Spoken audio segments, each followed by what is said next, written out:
ठाण्याच्या उपवनमध्ये युवा सेना कार्याध्यक्ष पूर्वेश सरनाईक यांच्या वतीनं नाताळ सणानिमित्त अनोख्या फेस्टिवलचं आयोजन करण्यात आलं। 25 डिसेंबर ते 31 डिसेंबर पर्यंत उपवनमध्ये वंडरलँड ठाणे या अनोख्या फेस्टिवलचं आयोजन करण्यात आलंय। बच्चे कंपनीसाठी 40 फुटी ख्रिसमस ट्रीसह विविध खेळाचं साहित्य ठेवण्यात आलंय। शिवसेना आमदार प्रताप सरनाईक आणि युवा कार्याध्यक्ष पूर्वेश सरनाईक यांनीही लहान मुलांबरोबर आनंद लुटला।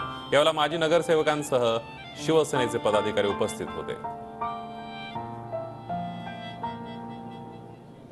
च्या पायथ्याशी आणि उपवन तलावाच्या जवळ असलेला हा जो परिसर आहे, हा निसर्गरम्य परिसर आहे। हा परिसर ठाणे महापालिका क्षेत्रामध्ये कुठेच नाहीये आणि त्याला वेगळे एक सौंदर्य प्राप्त करून देण्याचा प्रामाणिक प्रयत्न केला। त्याला सौंदर्य आलंय आणि लोकांनी उत्स्फूर्त प्रतिसाद दिलाय।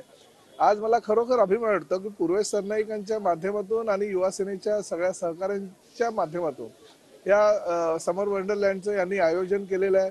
40 फुटाचा भव्य क्रिसमस ट्री म्हणजे जर टोपीवाला एखादा व्यक्ती असेल तर त्याची टोपी खाली पडेल एवढा उंच क्रिसमस ट्री या ठिकाणी ठेवण्यात आलेला आहे।